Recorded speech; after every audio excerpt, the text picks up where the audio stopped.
Je suis Audrey Chemouli, avocate et entrepreneuse, fondatrice du cabinet Chemouli Profession Libérale, qui accompagne les avocats dans leur restructuration. Vous écoutez le podcast Avocat Génération Entrepreneur.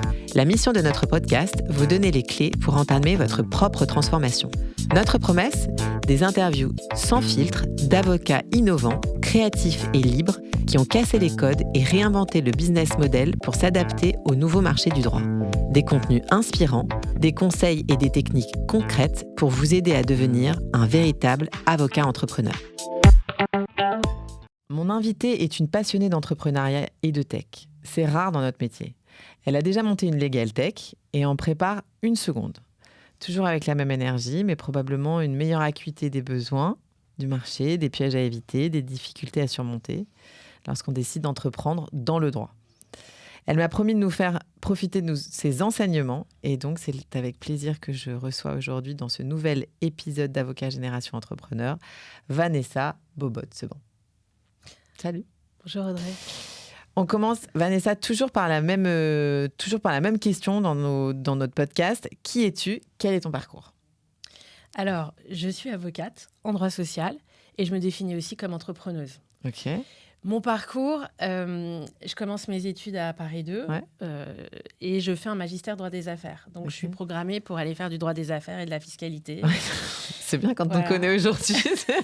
Donc, voilà. C'était parfait. Okay. Donc, c'est comme ça que je commence mes études de droit. Et il s'avère que quand je suis en magistère, je rencontre un chargé de TD en droit du travail qui nous présente la matière. Et en fait, je tombe amoureuse.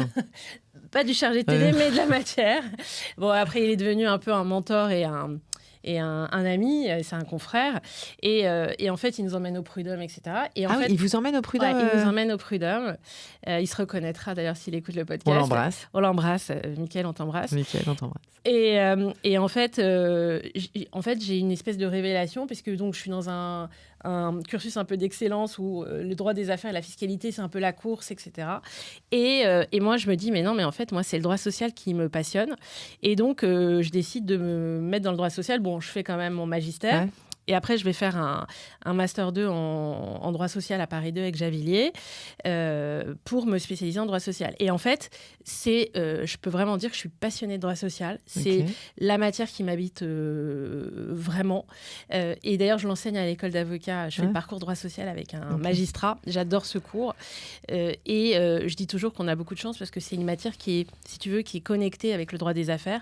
Donc, comme j'ai une bonne formation de base en droit des affaires... Du coup, ça te permet d'avoir une vision un peu globale. Ouais. Et ça m'a beaucoup aidée dans le cadre de ce que j'ai fait. Et après, bon, parcours, je dirais pas classique, mais en sortant de l'école d'avocat, je commence chez PwC, donc un des plus gros cabinets qui a un département social incroyable. Donc, je deviens collaborateur. À l'époque, avocate salariée. D'accord. Donc, je dis toujours, j'ai eu plusieurs vies d'avocate parce que, bon, après, au fur et à mesure des rencontres et des aventures, il va se passer des choses. Moi, ma vie, elle a été ponctuée de rencontres. Ok. Et donc, voilà, je passe... Tu nous fais un teasing, quoi. Ouais.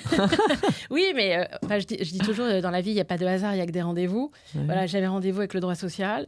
Après, j'ai tout appris chez PwC. J'ai adoré. C'est le cabinet des rêves. Ah ouais, c'était le cabinet des rêves, vraiment. C'était l'époque, les années 2000. J'ai eu plein de propositions. Je n'ai même pas cherché vraiment une collab. J'ai été recrutée au forum de l'EFB... que je salue. J'ai eu, je sais pas, 10 propositions. C'était les années 2000, l'explosion Internet, etc. Il y avait beaucoup de business. Donc, donc en fait, il n'y avait pas de sujet de comment est-ce que... Il n'y avait pas de sujet de recrutement. Okay. Donc, j'ai vraiment choisi ce cabinet, en vrai, parce que...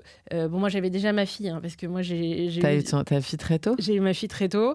À quel âge ? 24. Ah oui, très tôt. Très tôt. Oui, 24 quand même. Tout est à la lettre. Non, mais en fait, ce qui était rigolo, c'est que j'ai raté une première fois l'école d'avocat, le CRFPA. Ouais. Donc, entre-temps, j'ai dit, je vais le repasser l'année prochaine. Dans l'intervalle, je me suis mariée et je me suis dit, je vais faire des enfants. Et donc, j'ai repassé le CRFPA, j'étais enceinte. Ah oui. En fait, j'avais fait à l'époque un DE1 et un DESS. Donc, en fait, j'ai passé avec le grand oral. J'ai repassé avec le grand oral. D'accord. Bon, j'étais malade comme un chien, mais ça, c'est un souvenir. Et en fait, je dis toujours à ma fille qu'elle a toujours été avec moi parce qu'en fait, depuis le CRFPA où je passais le grand oral, elle a été dans mon ventre. Et après, quand j'ai fait l'école d'avocat, elle était déjà là. Donc, j'ai toujours... Et elle fait du droit. Et elle fait du droit. Donc, voilà. Et en fait, c'est quand même incroyable parce que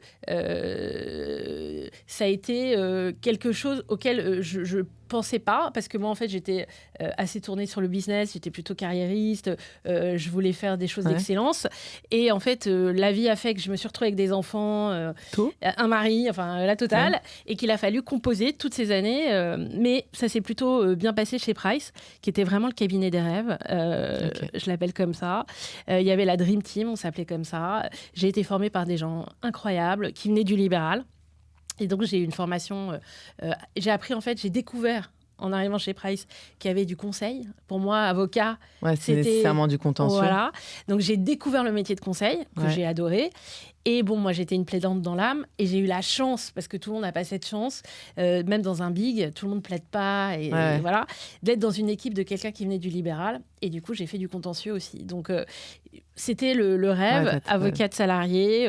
J'ai passé 15 ans absolument, enfin 13 ans exactement, absolument super, où j'ai tout appris de mon métier, quoi, vraiment. Ok, ouais, 15 ans, oui. Voilà. Et après, bon, ça s'est un peu gâté parce qu'il y a eu des problèmes réglementaires avec l'affaire Enron. Toute la réglementation pour les bigs qui a été faite. L'associée avec qui je bossais est partie. Elle m'a proposé à l'époque de la suivre. Et en fait, mes enfants étaient encore petites. Donc moi, j'étais avocate salariée. Tu voulais plus être en libéral. C'était quand même... c'était à côté de chez moi. Enfin, il y avait pas mal de choses. Donc, j'ai pas voulu la suivre. J'ai dit que j'allais me mettre en difficulté. Elle m'en a un peu voulu, d'ailleurs. Donc, moi, je suis restée chez Price. Et à cette époque-là, j'ai commencé à développer. Vu qu'il y a eu des changements, j'ai récupéré un peu des clients qui étaient un peu en déshérence parce qu'il n'y avait plus les associés, etc. Et j'ai commencé à vraiment pouvoir encore plus m'exprimer dans la partie entrepreneur et entrepreneuriale vis-à-vis de la gestion des clients. Donc, c'est un peu comme ça que j'ai évolué chez Price jusqu'au jour où j'ai décidé de partir pour monter mon cabinet, en fait. D'accord. Mais en restant très amie avec PwC, j'y retourne tout le temps. Voilà, j'ai gardé c'est pas un mauvais terme, quoi. Ah non, pas du tout. Je suis même devenue leur avocat sur certains sujets. Alors, du coup, moi, la raison pour laquelle je t'ai invitée, c'est... déjà, on se connaît bien.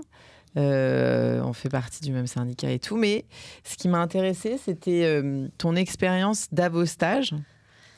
Parce que, tu vois, t'as fait plusieurs conférences dans lesquelles tu parlais de...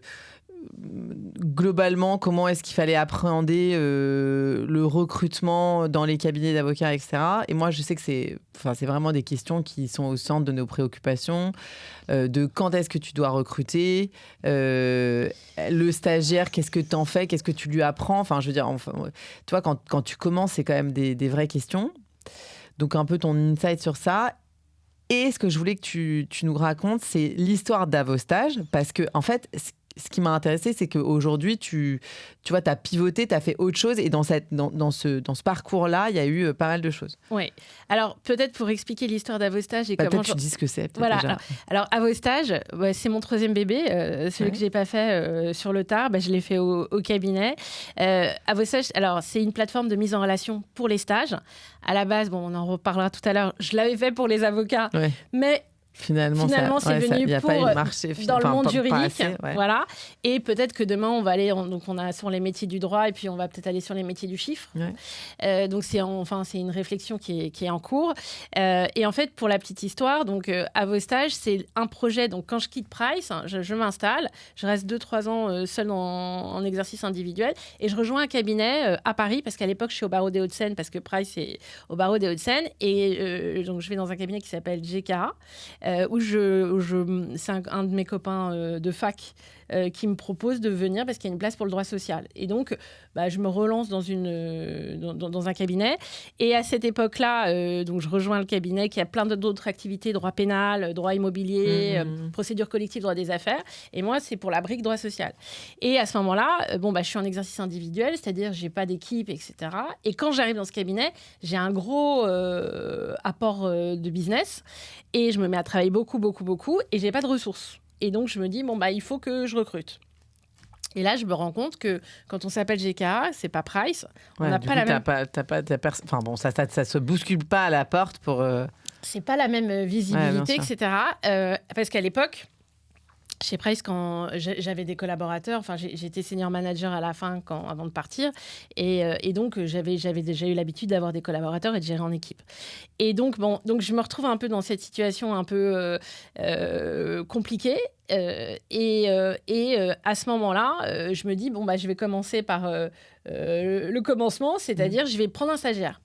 Et donc je commence à prendre des stagiaires. Et puis un jour, j'ai un de mes stagiaires, j'ai un jeune qui... pour la petite histoire, j'avais eu un stagiaire au cabinet qui lui avait parlé de moi, et donc il a postulé dans mon cabinet, et donc il m'écrivait tous les mois je voudrais venir découvrir un cabinet d'avocats. Et la particularité de cet étudiant, c'est qu'il n'était pas en droit. Il était... Ok. Donc, en fait, il était en BTP construction. Et là, tu lui dis, ouais. J'ai des petits travaux à faire. Mais on n'est pas loin. Il était couteau suisse. Il était incroyable. Il faisait de l'éco, la finance et de l'éco. Okay. Et en fait, pourquoi c'était quoi son truc avec les cabinets ? Il me dit, donc il est en 2e année et il m'écrit, je veux découvrir le fonctionnement d'un cabinet d'avocats. Mais pourquoi ? Mec, alors, mais pourquoi ? Parce que... Je comprends.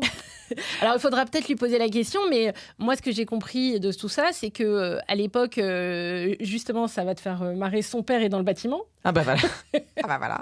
Donc, il a peut-être pas dans son écosystème de gens, de cabinets, etc. Moi, on fait partie... celui qui était venu chez moi, c'était un de ses bons amis. Il lui a dit, mais non, tu peux appeler Vanessa, etc. Pardon. À tes souhaits. Et à tes amours, il y a les deux. Et en fait, et ce qui était assez drôle, c'est que, effectivement, je reçois un CV en écho, je lui dis, mais qu'est-ce que je vais faire de lui, en vrai ? Et en fait, il m'écrit tous les mois en me disant, il insiste, tu vois. Mais je trouve que la démarche est... Ah, mais c'est trop sympa, t'as envie, bien sûr. Sympa.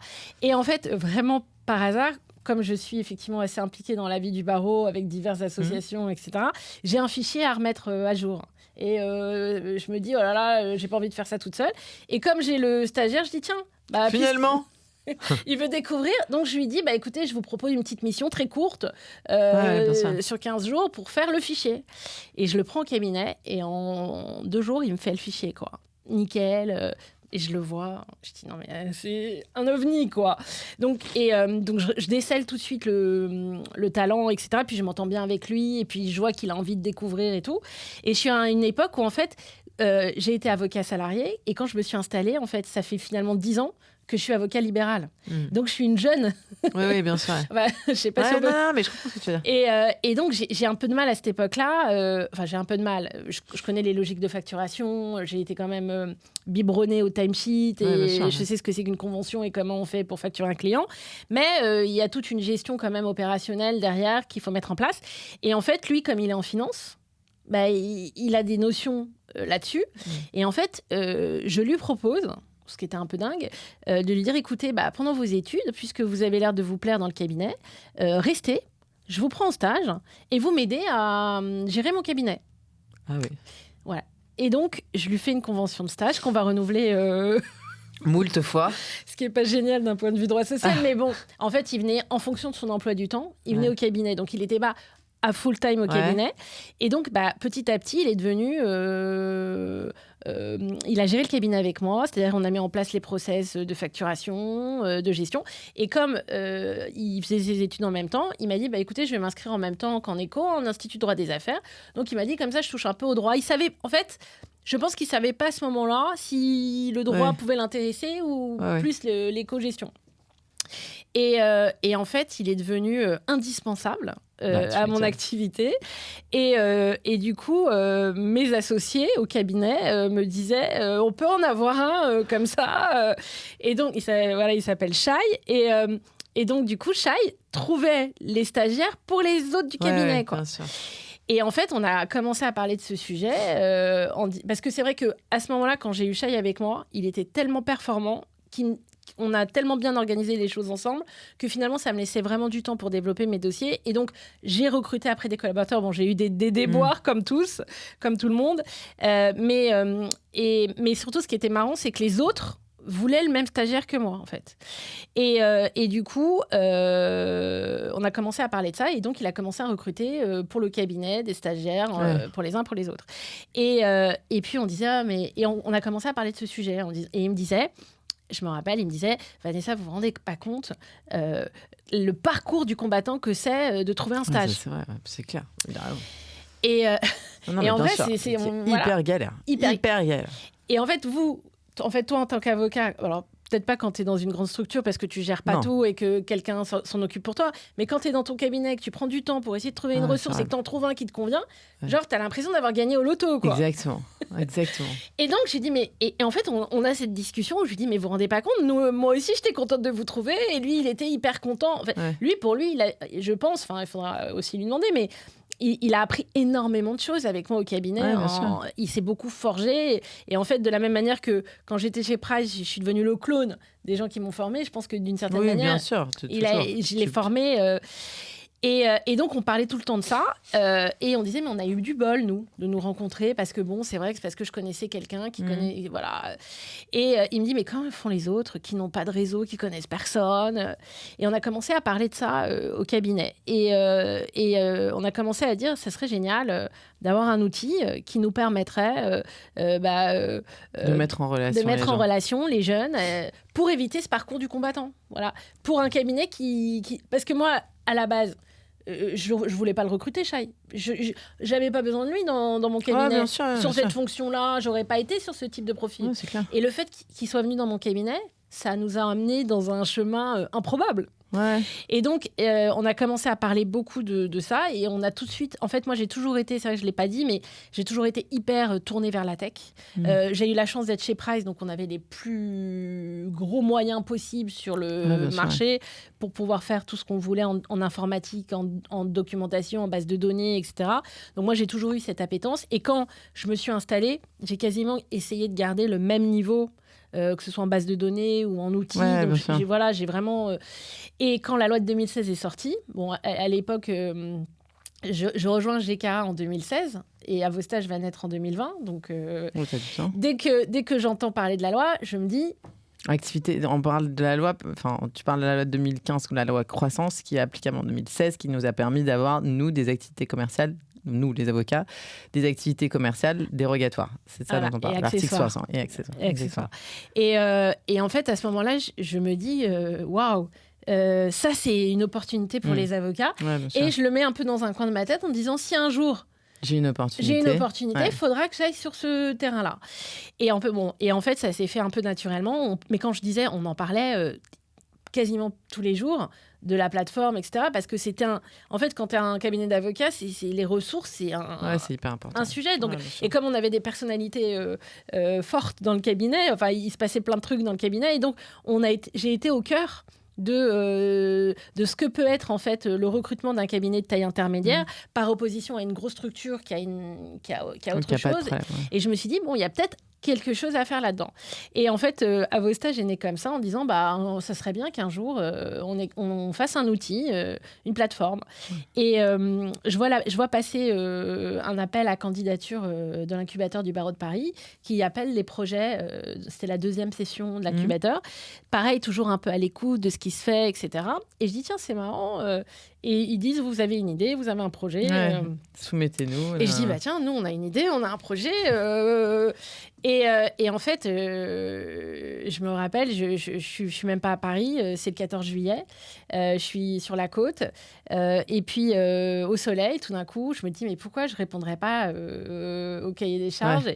Donc, j'écris le cahier des charges. À l'époque, le projet, il n'a même pas de nom, etc. Je dis, voilà, c'est une plateforme pour mettre en relation les études. C'est vraiment l'idée du démarrage, ça a toujours été ça, plateforme pour mettre en relation les étudiants et les avocats. À la base, c'est vraiment avocat. Et je dépose le dossier à l'incubateur. Je le dis même pas à Shai, qui est en vacances. Et en fait, une semaine après, l'incubateur me répond, vous êtes sélectionné. C'est OK. Non. C'est OK. Vous êtes sélectionné. Ah, vous êtes sélectionné. Okay. Il faut pitcher. Ça veut dire quoi, pitcher? Je t'ai plaidé, je t'ai conseillé, je t'ai conclure, mais pitcher, c'est quoi? Et en fait, je découvre à ce moment-là le monde de l'entrepreneuriat. Et en fait, on était, je sais pas, lundi, et on devait pitcher jeudi. Et en fait, Shai était en vacances à l'étranger.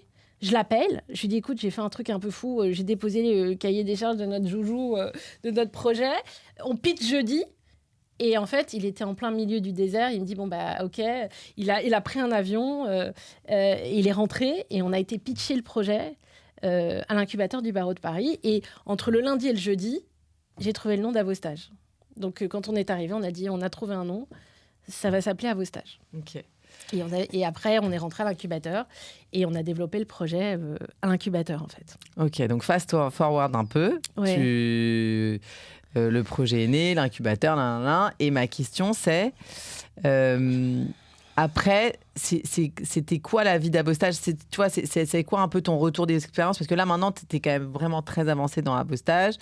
C'est quoi les choses que tu as retenues ? Tu vois, c'est quoi un peu... Il faut comprendre qu'à ce moment-là, quand je crée Avostage avec Shai, moi, j'ai vraiment qu'une formation de droit. Enfin, j'ai fait que des études de droit, comme nous tous. On remarque pas comme nous tous, mais comme beaucoup, en tous les cas. En tout cas, j'ai pas le double cursus que certains peuvent avoir en école de commerce, etc. Bon, après, je suis une commerciale dans l'âme. Mes parents étaient commerçants. On a toujours vendu des choses. Donc, il y a quelque chose chez moi qui est presque instinctif à ce niveau. C'est transactionnel, on dit maintenant, comme il y a très transactionnel. Ah oui, j'aime bien transactionner pas.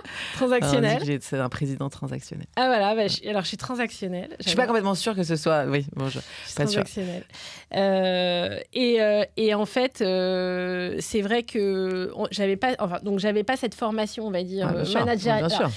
Managériale, et en fait chez Price vous êtes justement dans les grosses structures. Non mais tu manages. Tu as des formations, on t'apprend gérer un client, voilà, on t'apprend tout ça, mais on t'apprend pas à gérer une entreprise. Non, c'est sûr que non, t'es pas là pour ça. Voilà. Surtout avant que tu gères Price, il se passe un peu d'eau, donc après. Et donc quand je commence le projet d'Avostage, je suis complètement néophyte. Enfin, j'ai néophyte totalement sur ce que c'est qu'une start-up, ce que c'est qu'un business model. J'y ai même pas réfléchi et j'ai pas de réflexe business. Et en ça, l'incubateur a été un premier pas. Je dirais pas le seul, mais ça a été un premier pas parce que effectivement, on a été mis dans les mains de gens dont c'était le métier, de packager des idées et de. Mais donc justement, comment est-ce qu'on fait ça ? Alors ça, c'est un process que j'ai adoré. C'est-à-dire que quand je dis j'ai vécu plusieurs vies d'avocate, c'est-à-dire que j'ai ma vie avocate salariée, droit social pur. Quand j'ai été toute seule dans un bureau, parce que j'ai pas parlé de cette période, mais pendant 3 ans, je suis passée de la structure à 650 avocats à sous-louer un bureau à 100 mètres. Ouais. Mais en faisant globalement quand même toujours un peu la même chose. Donc j'ai eu cette expérience d'exercice individuel seul. Et quand je suis chez GK, je suis dans une structure intermédiaire en ARPI, avec des confrères, avec des problématiques, mais plus en société de moyens qu'en vrai cabinet marque. Et donc, par rapport à tous ces cursus-là, c'est vrai que ça m'a permis d'identifier un certain nombre de sujets. Et donc, quand je suis arrivée pour traiter ces questions-là, il y avait des process qu'on nous a mis en place et j'ai un souvenir d'un truc qui m'a marqué énormément. Alors, je ne sais toujours pas comment ça s'appelle, mais parce qu'il y a on apprend plein de mots dans les startups, etc. Mais c'est le moment où, en fait, on te dit, bon, tu dois identifier le besoin, la solution, et tu crées un canevas, en fait, de plusieurs problématiques, combien ça coûte, quels sont tes concurrents, etc. Ouais, bien sûr. Tu te mets dans une pièce avec pour objectif de sortir de la pièce en ayant identifié ton projet. Ça s'appelle Design Sprint, non ? Voilà, Design Sprint, c'est ça. J'adore ce truc-là. C'est marrant parce que... qui est-ce qui m'en a parlé il n'y a pas longtemps ? C'est Nolwenn Leroux. Je connais Nolwenn Leroy. Non, mais Nolwenn Leroy, elle chante des chansons, mais Nolwenn Leroux, du coup, c'est une consoeur que j'ai interviewée il n'y a pas longtemps. Un super épisode. Donc, elle a décidé de lancer une chaîne, un média, c'est très, très ambitieux, hyper intéressant sur le plan des médias sociaux et des réseaux sociaux, pardon. Mais elle parlait de ça, elle parlait de ce truc où en fait tu restes dans une pièce en mode c'est un souvenir bunker quoi. Non mais et en fait bon à l'époque c'est Alexis Debord que je salue qui s'occupe de l'incubateur du barreau de Paris et en fait il nous dit on va se mettre dans une pièce donc nous on comprend même pas ce qui va se passer vous prenez pas de rendez-vous. Ok, donc On va m'enfermer. À durée indéterminée, ok. Et on va t'enfermer. C'est le loft en fait. non, mais c'est un. Donc bon, enfin, tu te dis, tu prends pas de rendez-vous, enfin, tu vois là. Et en fait, j'avais pas compris que ça pouvait durer tard dans la nuit, en fait. Parce que on a commencé, je sais pas, je me rappelle pas exactement, au milieu d'après-midi, puis on a fini tard. Et en fait, donc tu vas enfermer dans une pièce, et ça, vraiment, ça a été, je pense, un élément incroyable, parce que tu cogites pendant plusieurs heures sur ton projet. Mais les balises, comment c'est-à-dire, si on devait le reproduire à la maison, tu sais, c'est genre les DIY, tu fais ça chez toi, comment est-ce que c'est quoi un peu c'est marrant, quoi la façon de faire? Je vais te dire je l'ai fait, donc on est en 2019, 2020. Ouais. Et maintenant, parce qu'on en reparlera peut-être après, je repars dans une autre aventure Legal Tech. Ça a déjà changé ce mode opératoire, parce que moi, je l'ai fait en physique, dans une salle, avec... je pense que c'est le meilleur truc. Et le truc, avec des post-it. C'est un truc... Mais c'est pas un peu fake? Moi, j'ai toujours l'impression que quand tu colles des post-it, c'est un peu fake. Mais en fait, moi, au début, je me dis, mais qu'est-ce qu'ils font, des post-it? Les mecs ont des post-it. Bon, après, nous, on adore les post-it. En vrai... Oui, on adore les post-it. Moi, j'adore... J'ai pas une sainte passion. En fait, je pense que c'est ça. En fait, moi, j'ai pas une sainte passion pour les post-it, mais ok. Mais en fait, le principe du post-it... Alors, en tout cas, comment je l'ai perçu, hein, peut-être qu'on va me dire, mais t'as toujours pas compris. T'as toujours pas compris l'exercice, c'est ça. Mais en fait, c'est que les post-it, tu les mets dans les cases, mais comme ils peuvent se décoller, en fait, ce que tu crois au début être un besoin devient une solution qui devient... Alors oui, je comprends ce que tu dis. Ok. Parce que nous, là, je refais une formation à Polytechnique. Une formation, ça s'appelle Comment piloter l'innovation. Et effectivement, pour accoucher d'un processus d'innovation en amont, tu es obligé de faire ce qu'ils appellent une cartographie des risques et des opportunités. C'est une cartographie des risques et des besoins. Et au bout de ça, tu dois convertir ce que tu as identifié comme les besoins en opportunités. Et tu vois si c'est une opportunité ou pas. C'est ça, en fait. Ouais. Mais en compressé à max. Mais pas forcément avec des post-it, toi. Non, j'ai pas de post-it, mais j'ai un truc. Mais attends, je te dis ça, j'ai pas de post-it, mais en fait, on travaille sur un logiciel qui s'appelle Miro, et en fait, le Miro, il a des post-it, donc c'est pareil. Donc, en fait, parce que moi, à l'époque, on le fait en papier. Donc on a et je me rappelle, on a fait ça dans la salle de réunion du cabinet avenue Montaigne, devant la Tour Eiffel. Nice. C'était magique. Et en fait, j'ai dit je réserve la salle de réunion. Et puis ils nous ont vu toute la journée avec les post-it, poser les post-it. Et en fait, on est resté jusque tard dans la nuit. Et j'ai un souvenir. À un moment donné, on a pris des fous rires et tout, parce qu'on essayait de déterminer comment on allait faire fonctionner à vos stages. C'était quoi le fonctionnement? Ok. Mettre des gens en relation, ok, jusque-là, on voit à peu près. Mais sur la base de quels critères? Est-ce que c'était des critères qu'il fallait définir? C'était toi qui faisais le match? C'était à nous de définir la proposition de valeur d'Avostage. Sur la base de quoi on va présenter les gens.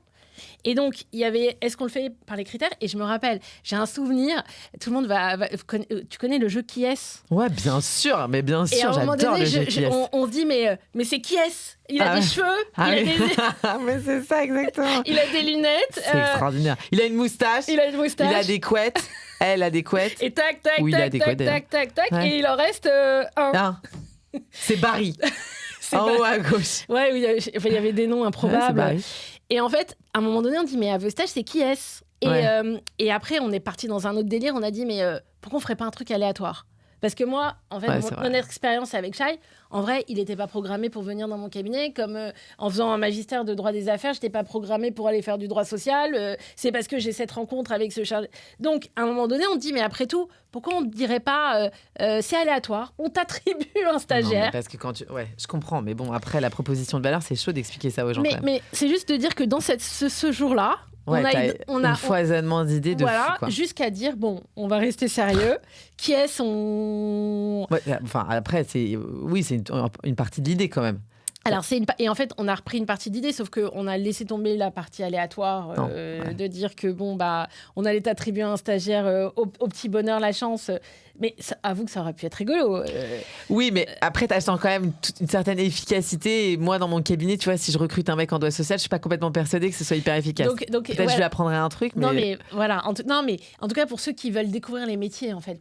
C'est sûr, pour les plus juniors. Ouais. Et en fait, donc, on est arrivé à la conclusion qu'à vos stages, c'était une proposition de valeur qui permettait effectivement de cibler en fonction qu'il ait des lunettes, en fonction d'un certain nombre de critères qu'on a déterminés avec des groupes d'avocats, on a fait beaucoup de groupes de travail, que c'est sur la base de ces critères-là qu'on allait rechercher un profil, en espérant trouver un profil qui corresponde, et avec l'idée qu'on voulait intégrer, c'était hyper important pour nous, 2 éléments dans vos stages. Le premier, c'est que c'était pas juste des critères, il connaît les bases de données, il fait du droit social, on voulait aussi qu'il y ait une part un peu d'humain.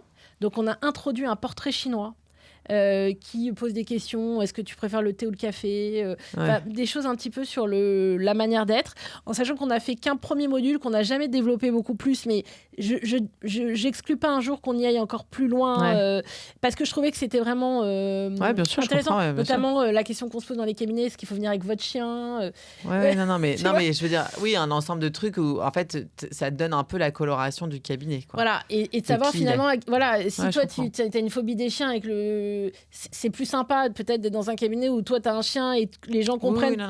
Je donne cet exemple-là comme il pourrait y en avoir d'autres. Donc il y avait ce premier élément qui était important pour nous, c'était d'introduire l'humain. Et le deuxième élément sur lequel on est revenu, c'est que moi à la base j'aurais voulu qu'à vos stages soit une plateforme pédagogique. En fait, au-delà de la proposition de valeur... Oui, c'est ce que tu m'avais raconté. Voilà, la mise en relation.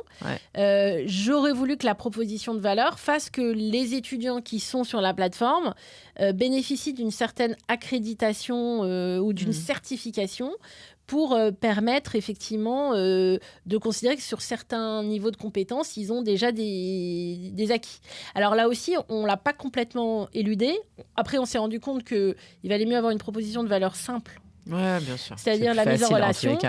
Mais par exemple, avec l'arrivée de l'IA, pourquoi pas. Est rebousculé un peu par ces sujets et on est en discussion avec les différents acteurs, parce qu'à vos stages peut être une espèce de support. Bien sûr, sur des certifications, sur les nouveaux outils. Je ne sais pas si j'ai répondu complètement à la question que tu répondu. Bon, tu sais, le podcast, le truc, c'est que tu vas au fil de l'eau, c'est vraiment le principal. Ce qui m'a intéressé, c'est peut-être aussi, tu nous parles de... donc, tu as ta proposition de valeur, tu mets en relation des gens. Toi, tu décides d'avoir plutôt... un truc tourné autour des avocats, parce que en fait c'est ton c'est un vaste sujet. Ouais, non mais bon, je veux dire, c'est ce que tu as décidé d'avoir, tu vois, c'était mon terrain de jeu, c'était ton terrain de jeu, c'était facile. Peut-être c'était aussi au tout début de l'incubateur, peut-être c'était aussi plus facile à comprendre pour eux, tu vois, d'avoir un truc comme ça. Bref, en tous les cas, c'est ta donnée de départ. Et donc, tu commences à commercialiser quand même. Enfin, à un moment donné, il faut ce truc. Parce que là, il faut qu'on... On fait un truc. Ça aussi, c'est un bon tip que je peux peut-être donner. C'est qu'à l'époque, on ne sait pas du tout ce que ça va donner. On dit toujours que l'idée, c'est 5%. Donc, bien sûr. Et en fait, quand on sort de l'incubateur, en fait, nous, on croyait que l'incubateur, on allait sortir avec notre produit fini, etc. Ouais, c'est vrai, je pense mais tu sors avec une maquette que tu vois...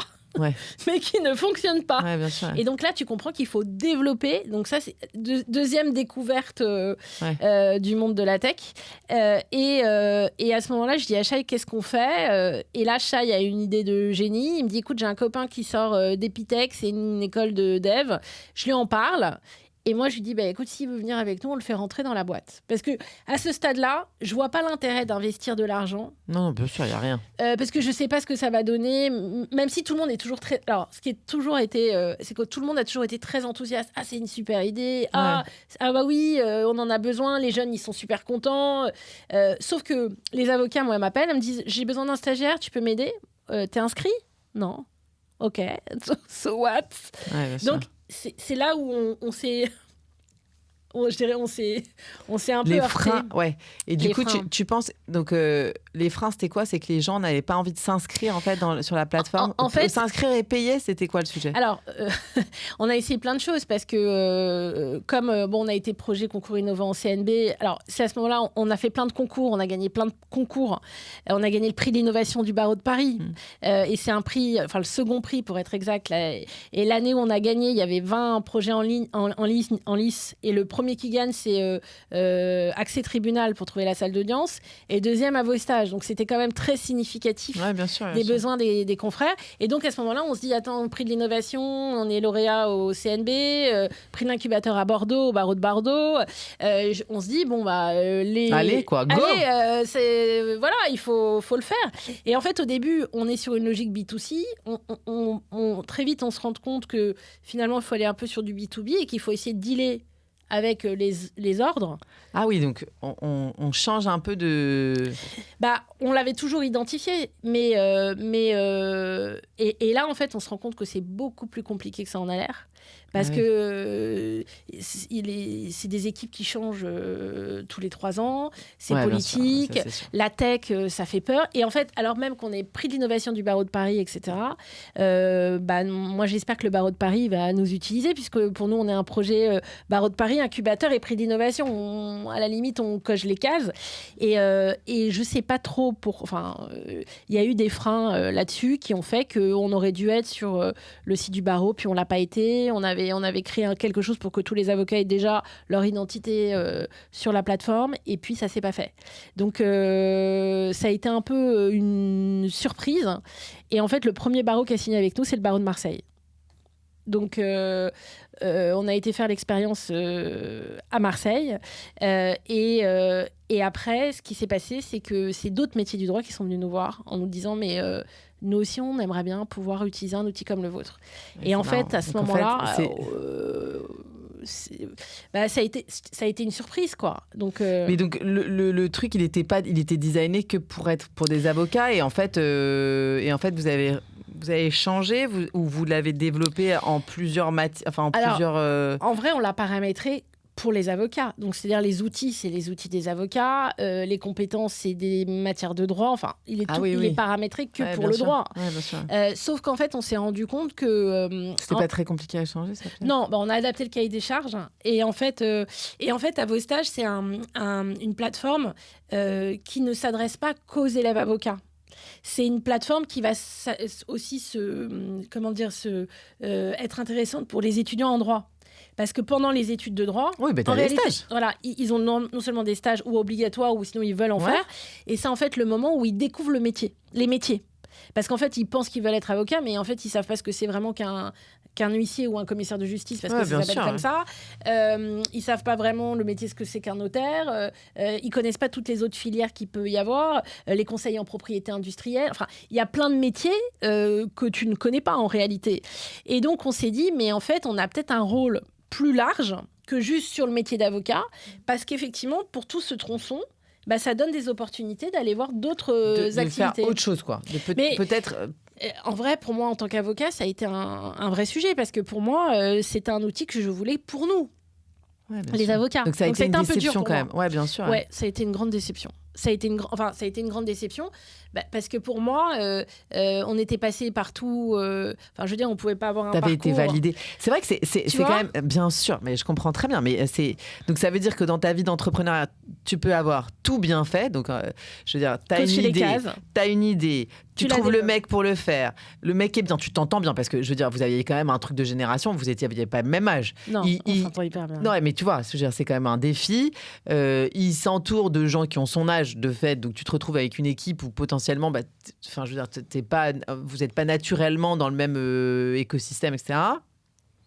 Tu présentes, tu as l'incubateur, tu fais le truc dans l'incubateur, tu repars avec ta petite maquette, tu la développes, ensuite tu la commercialises, et là, pour la commercialiser, tu te dis, je vais faire la bonne élève, je vais aller voir tous les prix, me faire valider par les barreaux, avoir l'aval de tes pairs. Donc, si tu veux, moi, dans le processus d'innovation que l'on fait, c'est vraiment... tu vois, c'est vraiment le parcours idéal, parce que du coup, t'as coché toutes les cases, etc. Et c'est vrai que... Parce que, en fait, l'analyse que tu en fais, toi, aujourd'hui, c'est quoi? Parce que si on essaie de rapporter ça un peu à la théorie, peu importe le projet, que ce soit tu vois, un projet article 111 ou un projet de développement d'un cabinet d'avocats, la question qui se pose, c'est où est-ce que tu penses est-ce que tu as pointé le truc où tu t'es dit Après, maintenant, ça continue à marcher à vos stages. Je veux dire, c'est-à-dire que ça n'a pas eu le développement que tu souhaitais avoir. Mais est-ce que tu sais identifier où tu aurais pu faire différemment ou qu'est-ce que tu aurais pu regarder et c'est ce paramètre-là peut-être que tu n'as pas regardé? En vrai, vraiment, hein, je peux faire bien sûr mon autocritique parce qu'évidemment, il y a des moments où tu te dis pourquoi ça n'a pas marché, etc. Mais honnêtement, quand je refais le film, tu vois, et puis je le repasse avec toi, quand on est allé au barreau de Paris, personne nous a dit mais faites pas comme ci ou faites comme ça pour que ça soit bien pour le barreau. Ouais, non, bien sûr, quand on va au CNB, alors le CNB, bon, ça a été une sacrée, ça a été encore vraiment une très grosse déception. Bon, je veux pas trop rentrer dans les détails, mais on aurait dû être vote du jury, puis on l'a pas été parce que ça a été annulé parce qu'il y avait eu un problème sur l'année où on était dans le concours, mais pas à cause de nous, c'est quelque chose qui était indépendant. Et du coup, le CNB ne nous a pas du tout aidés. Et après ça, ne nous a même pas fait une communication auprès des avocats pour dire à vos stages existent. Ouais. Donc à ce moment-là, après le CNB, après ce concours-là, on a failli arrêter. Parce qu'on a dit, attends, on a fait tout ça pour notre profession et notre profession n'en veut pas. Donc, il y a eu un moment de flottement. En fait, c'est ça le paramètre. C'est que finalement, la profession... Pardon, ouais. Je te fais finalement, du pied, mais oui, c'est vrai qu'il faut le dire qu'on vient de me faire du pied. En fait, c'est ça le paramètre. C'est que finalement, ton public, tes clients n'étaient pas nécessairement prêts pour le... Ah, est-ce qu'on est venu trop tôt sur le marché? Non, mais pas prêts. Ce que je veux te dire, c'est que c'est pas nécessairement trop tôt. C'est juste qu'ils étaient... C'était pas des gens qui allaient payer pour le service rendu. Oui et non, parce qu'en fait, on s'est mangé des murs énormes. Ouais. C'est-à-dire que, au barreau de Paris, ça s'est pas fait. Mais après, le barreau de Marseille nous a ouvert ses portes. On s'est dit, c'est pas grave, on va à Marseille, on a adoré, on a fait un lancement, il y avait 150 étudiants, on a un partenariat avec l'université d'Aix-Marseille, qu'est-ce qu'on a fait? On a sponsorisé le concours de plaidoirie, je veux dire, on a fait le job, vraiment, on a fait le job. Et on s'est dit, ça va partir de Marseille, on va faire les autres barreaux. Puis tu vas faire dans l'autre sens, tu vas remonter. On a été à Lyon, ils nous ont reçus, etc. Mais ça s'est pas fait. Et même, pour être honnête, on a même eu des discussions avec la conférence des bâtonniers parce qu'ils étaient en train de réfléchir sur un projet de plateforme pour le recrutement. Ouais. Et on leur a fait la proposition. Et nous, on leur a fait une proposition financière. On leur a dit, on veut bien mettre notre outil à disposition. Ouais, bien sûr, parce qu'il y avait aussi la question des collaborateurs. En fait, on s'est mis... En fait, au moment où on a commencé à vos stages, c'est le moment... En fait, il s'est passé plein de trucs. Il y a eu d'abord le marché du stage et les alternances.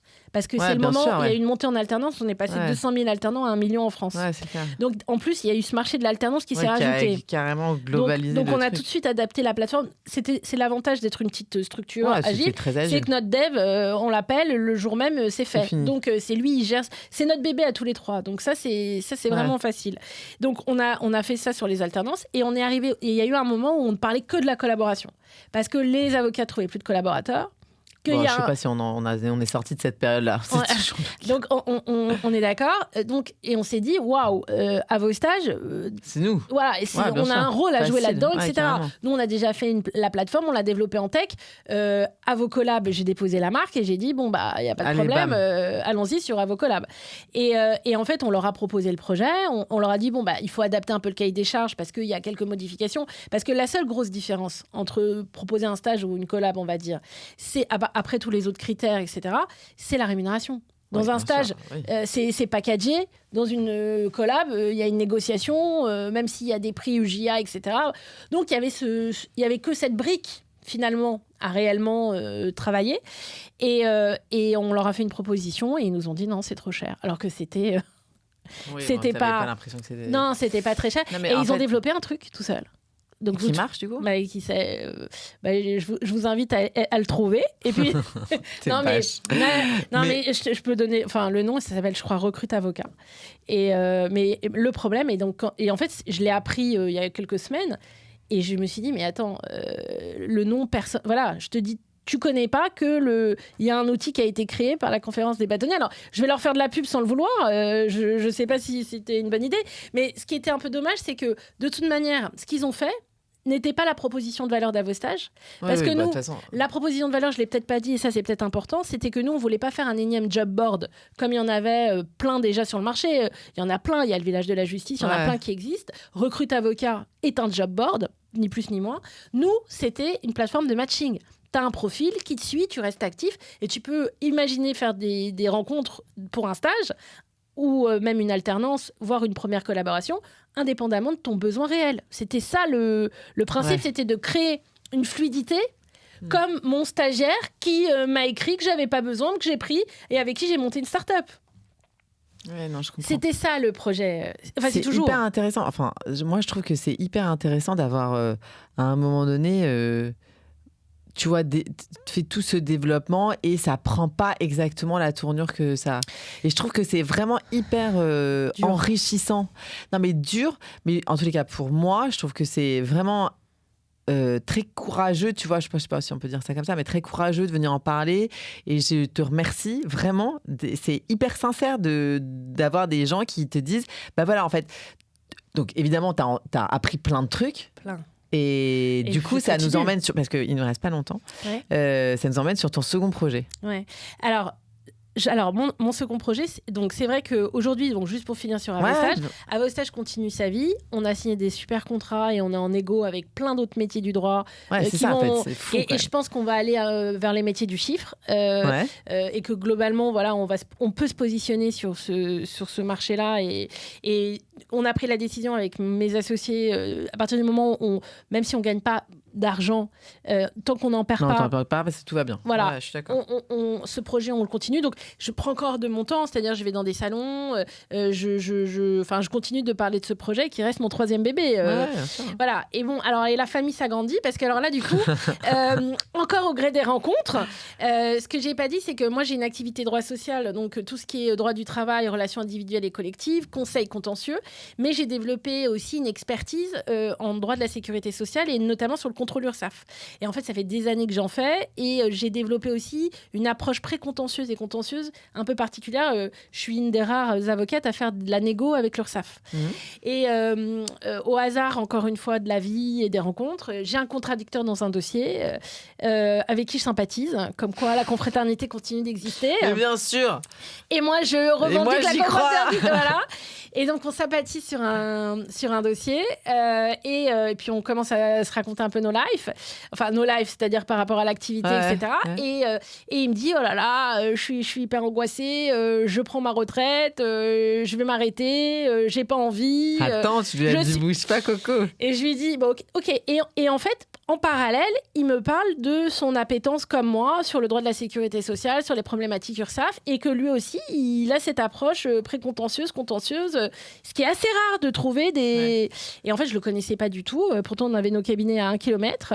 Donc, on continue, on échange, et il me dit, j'aimerais bien faire un projet, autour de l'URSSAF et du contrôle URSSAF.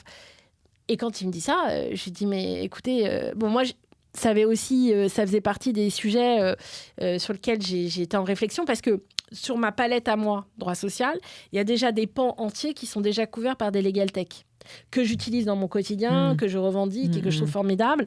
Donc, c'est pas la peine d'aller investir ces marchés-là. Mais sur le marché URSSAF, il n'y a rien. Enfin, à ma connaissance, il n'y a rien.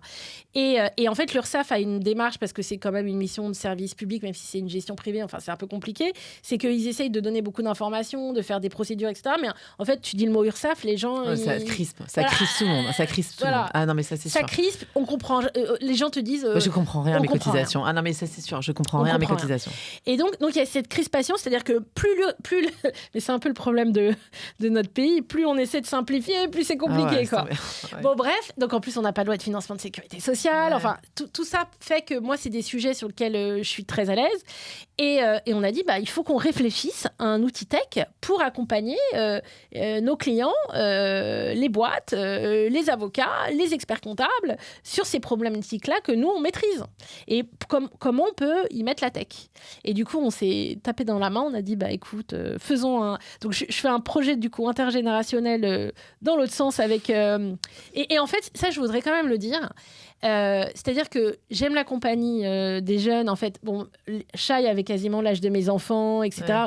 Mes enfants font des études. Oui, bien sûr. Et donc, j'ai la chance, c'est une chance pour moi d'avoir ce retour-là parce que j'ai la vision du jeune par rapport au... Bien sûr, alors, c'est sûr. Pour moi, c'est... Voilà. J'ai adoré ça parce qu'ils vous apprennent énormément. Et d'ailleurs, quand on me dit pourquoi il faut prendre un stagiaire, une des premières raisons, c'est que ça vous amène une jeunesse, ça vous donne une vision et ça vous permet de faire des choses que vous ne feriez pas si vous étiez seul dans votre coin.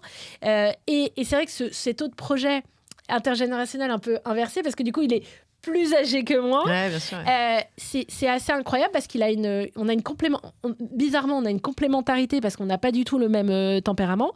Et quand je lui ai dit, écoutez, il faut qu'on package ce projet. Alors, il est moins tech que moi, il est moins geek que moi, mais j'ai dit, il faut qu'on retourne à l'incubateur. Il faut qu'on retourne à l'incubateur parce que, à la limite, plus pour lui que pour moi, parce qu'il a besoin de ce vernis, sinon il va pas rentrer dans le truc. Ah oui. Donc, tu es retourné à l'incubateur. Et donc j'ai dit... il se passe quoi dans ta tête Attends, comment je vais formuler la question parce que... Il se passe quoi dans ta tête pour avoir 1000 idées à la seconde? Oui, non, mais 1000 idées à la seconde, on en a... Enfin, bon, je veux dire, globalement, peut-être pas 1000 à la seconde, mais en tous les cas, tout le monde se dit « Ah, tiens, ça pourrait être un truc intéressant. » C'est quoi J'aurais aimé qu'on se pose 2 secondes sur explorer, c'est quoi le truc qui fait que toi, tu passes à l'action? Parce que moi, je mets genre... Et c'est marrant parce que j'ai déjeuné avec une consoeur que j'aime beaucoup, qui m'a dit, moi, je suis très prudente, et j'avais envie de lui dire, moi, non. Mais en fait, en discutant avec elle et en me rendant compte de choses que j'avais dites, en fait, je teste l'eau toujours pendant très longtemps. J'essaye d'essaimer des cailloux, mais en fait, c'est complètement naze parce que ça marche jamais. Ouais. Et du coup, je passe pas à l'action. Et en fait, c'est complètement contre-productif parce que les gens ont l'impression qu'en fait, je passe jamais à l'action. Tu vois ce que je veux dire? Et quand elle me l'a dit, donc bon, c'était un peu abrupt, mais tu vois, c'était ça t'a fait réfléchir. Mais carrément, ça m'a... Mais je vis avec depuis 2 jours. Je me dis, mais en fait, je crois que je vais te donner la clé. Je crois que je l'ai. C'est qu'en fait, j'ai appris... Alors d'abord, je pense que je suis une entrepreneuse dans l'âme. Et en fait, quand j'ai quelque chose qui me vient, je suis une femme d'action. C'est-à-dire, j'ai pas tellement envie de me poser pendant 1000 ans pour dire est-ce que c'est bien, est-ce que c'est pas bien. Si j'ai envie de le faire... même si je vais perdre des plumes, même si j'avais pas identifié que les avocats allaient pas acheter tout de suite, je pense que même après tout ça, je l'aurais refait pareil, tu vois. Ouais. Et en fait, ce qu'on t'apprend quand tu es entrepreneur, et dans les startups en particulier, et pour moi, ça a été une révélation, c'est que, et ça, c'est le premier incubateur qui nous l'a tout de suite expliqué, vous n'êtes plus avocat. On n'est pas schizophrène, on est avocat, on est dans une activité commerciale accessoire, donc c'est voilà. Mais donc tu es toujours avocat. Donc tu es plus que jamais avocat, et moi, je suis hyper attachée à la déontologie, je trouve que ça fait l'ADN de notre profession et qu'il faut au contraire conserver, c'est un avantage plutôt qu'un frein. C'est qu'en fait, quand tu fais de la start-up, on te dit, c'est go to action. En fait, tu dois agir, tu réfléchis après. Ouais, non, mais ça, on te dit, et en fait, tu dis, peut-être que ce client-là, tu sais pas, va lui en parler. Mais attends, j'ai pas déjà fait le compte. C'est pas grave, va voir le client pour voir déjà comment il va réagir, etc. Et en fait, l'approche, elle est complètement différente. C'est-à-dire que si tu réfléchis dans ton bureau en disant, est-ce que je le fais, est-ce que je le fais pas, et où tu te retrouves dans un endroit et puis tu as une target et tu lui dis, vous savez, j'ai ça, est-ce que ça vous intéresse? C'est comme ça qu'en fait, tu passes à l'action, en fait. Et là, en fait, ce qui s'est passé quand il m'en parle, moi, en fait, il faut savoir que je ne sais pas pourquoi, je vis tech. C'est-à-dire, avec l'IA, avec les nouveaux outils, je passe mon temps à tester, à regarder. Je suis passionnée aussi par ça. Et en fait, ce qui m'intéresse, c'est de l'appliquer à mon marché. C'est vraiment mon sujet. Et donc, je suis vraiment à l'écoute de tout ce qui se passe. Et quand, si tu veux, je vois en face de moi quelqu'un qui a une compétence comme la mienne, complémentaire, qui va avoir du temps que moi j'ai pas forcément, parce que lui il me dit j'ai peur de m'ennuyer, que moi attends, t'inquiète l'ami, je vais te trouver de l'occupation, bouge pas et je me dis attends, c'est quoi cette opportunité de dingue? Et en fait je lui tends la perche et il aurait pu dire non, bien sûr, il aurait. Ah non, mais évidemment. Voilà. Non, mais je veux dire que lui, il le fasse potentiellement à un âge un peu avancé et tout, c'est quand même assez magique. Hein. Non, mais bien sûr. Après, la vie est faite de rencontres et tout. Mais ce que je veux te dire, c'est que je trouve que le faire, tu vois, régulièrement. Mais c'est assez vertigineux. Mais je te dis, c'est cette question que je voulais aborder avec toi, c'était vraiment, parce que ça fait partie de ma semaine. Là, je me suis dit, mais putain, mais qu'est-ce qui fait que moi, je fais pas ça? Parce que tu vois. Mais tu sais pourquoi? Parce que nous, et ça, c'est un peu l'ambivalence, mais qui est en fait la complémentarité. Et pourquoi c'est bien d'être un avocat entrepreneur ? C'est qu'un avocat, qu'est-ce qu'on fait ? On gère du risque. Ouais. Donc, on est tout le temps dans une espèce de balance de dire est-ce que je le fais ? Quelles sont les conséquences ? Est-ce que c'est sûr qu'il faut que je le fasse ? Etc. Ouais. Et on donne la patate chaude à notre client et puis c'est lui qui prend la décision. Carrément. Nous, on lui dit voilà les options. Non, mais j'ai l'impression, moi, d'être un tout petit peu extraordinaire parce que de temps en temps, je lui dis ce qu'il faut qu'il fasse. Bien sûr, et souvent ils disent mais vous feriez quoi ? Voilà, et je réponds. Et genre, j'ai l'impression d'être une avocate différente parce que je réponds à cette putain de question. Ouais, moi, je suis aussi comme toi et moi, en plus, je suis joueuse. Donc, je suis joueuse. Et donc, si tu veux, il y a des moments où j'ai des intuitions, etc. Et je suis prête à aller défendre une position, à faire évoluer une jurisprudence, et j'ai des positions un peu, je dirais pas borderline, parce que je suis très attachée, mais je fais évoluer la matière. Et en droit social, j'ai un terrain de jeu, tu vois, avec l'URSSAF, etc., avec les arrêts de travail. Enfin, il y a un business assez incroyable.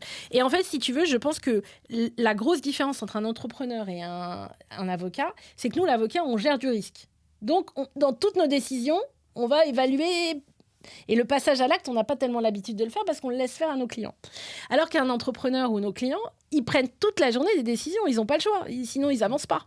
Et en fait, je pense que moi, après, ça a été aussi le fait d'avoir des gens qui m'ont donné envie d'aller faire des choses. Il y a des fois, je me dis, mais attends, je me lève des matins en me disant, mais pourquoi je me suis rajouté ça. Après tout, ça fait beaucoup. Je comprends. Ça, je suis spécialiste. Mais c'est vraiment le go to action. Mais on va arriver pas très loin de nos questions. Je regarde rapidement est-ce qu'il y avait quelque chose dont tu avais envie de parler parce que je vais te parler aux dernières questions. Le nouveau peut-être. Le nouveau projet, peut-être que je reviendrai vous en parler. Mais en fait, ce nouveau projet, c'est à la différence... Alors, moi, je dis toujours en matière de droit social, je suis au départ et aux arrivées. Donc, je couvre un peu ce marché de social, etc. Et donc, à vos stages, d'une certaine manière, c'était quand même une prolongation évidente de mon activité et en droit social, parce que je gère ça avec des DRH toute la journée, des entrées, etc. Peut-être la grosse différence avec ce nouveau projet, c'est que ce nouveau projet, il est encore plus... calé sur mon activité d'avocat. Et donc, le gros enjeu de ce nouveau projet, c'est d'arriver à transcrire en tech un outil qui va être utile par rapport à ce marché-là. Okay. Et en fait, c'est vrai que je pense tech tout le temps en ce moment. En fait, je suis obsédée, quoi. Avec l'IA, c'est vertigineux. Tu lui demandes, je fais ça. Lui parle, j'ai l'impression d'avoir un associé, quoi. Oui, alors, je suis d'accord avec toi. Et d'ailleurs, il y a quelqu'un là qui disait, je sais plus, j'ai entendu ce matin, c'était il y a 2 matins sur France Inter, un gars qui ne prenait plus aucune décision sans en parler avec ChatGPT. Ouais, mais du coup, c'est pas possible. Bon, on termine toutes nos interviews par les questions qui fâchent. T'es prête ? Si tu devais supprimer une règle du code de déontologie, ce serait laquelle ? Alors, moi, sur la déontologie, je l'ai dit, mais je le redis, je suis hyper attachée à la déontologie. Je trouve qu'il y a un socle fondamental et je trouve qu'il faut absolument pas perdre de vue qu'il faut y rester très attaché.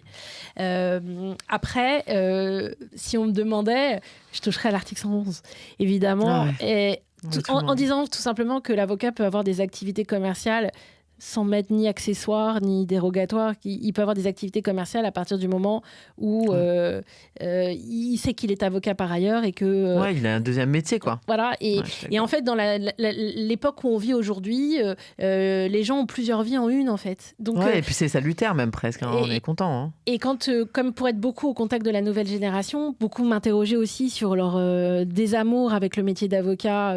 Parce que... Ah oui, non mais c'est fou, j'ai été... Ouais, mais bien sûr, c'est incroyable, parce que moi j'ai été là dans une fac de droit invitée par donc à Foch, invitée par Pierre Berlioz que j'embrasse. Ouais.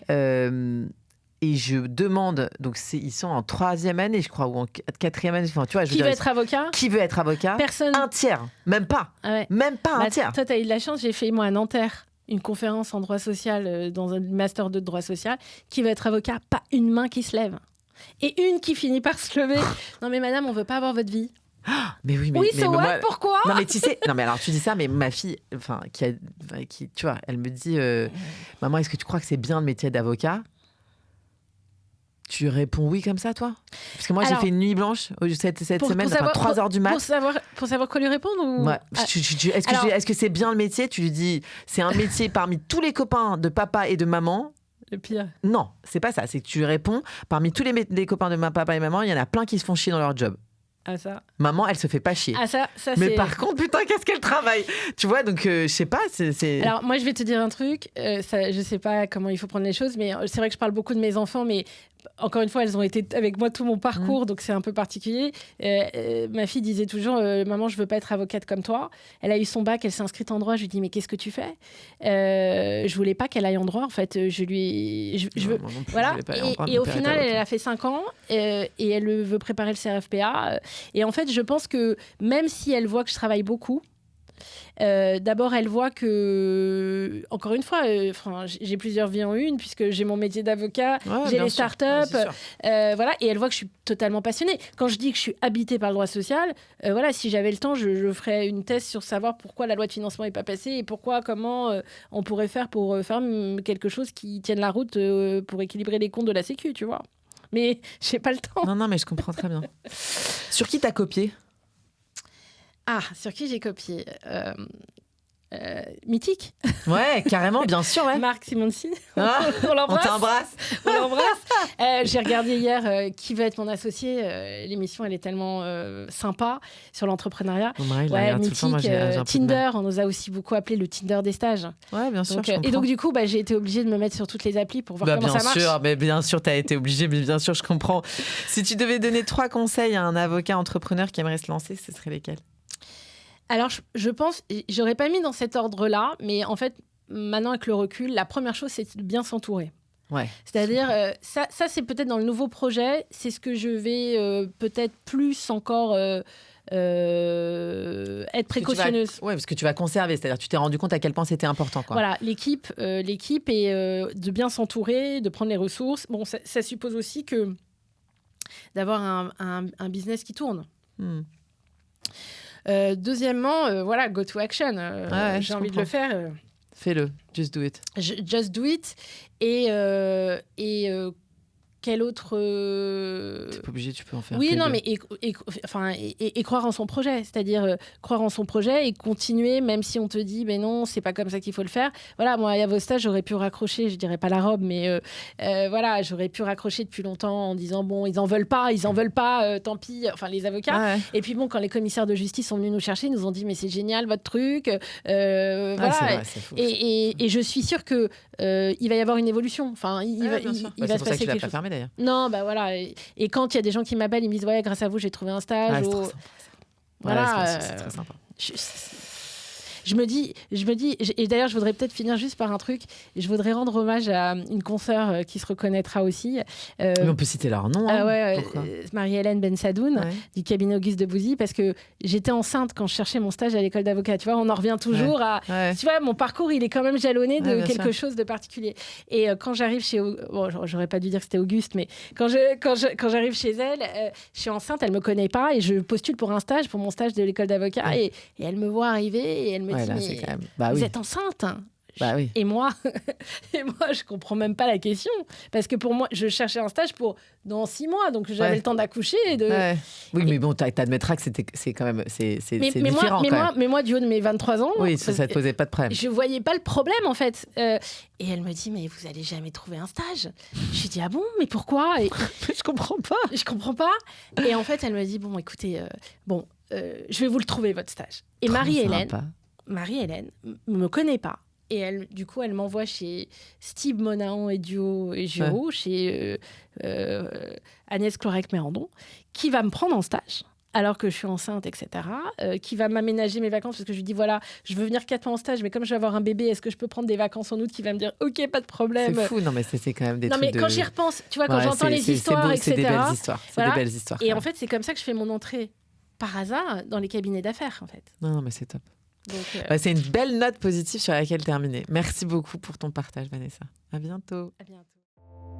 Ce podcast a pour ambition de réveiller l'avocat entrepreneur qui sommeille en vous. Alors si vous avez envie d'oser, contactez-nous, nous vous accompagnerons dans votre projet. Si Si vous voulez nous suivre et nous soutenir, abonnez-vous au podcast Génération Avocat Entrepreneur, disponible sur l'ensemble des plateformes d'écoute. N'hésitez pas à le noter 5 étoiles et à en parler autour de vous. Vous pouvez nous retrouver sur nos réseaux sociaux, Charlotte Hugon, fondatrice de Votre Bien Dévoué, et Audrey Chemouli, fondatrice de Chemouli, profession libérale. À très vite pour un nouvel épisode de Génération Avocat Entrepreneur.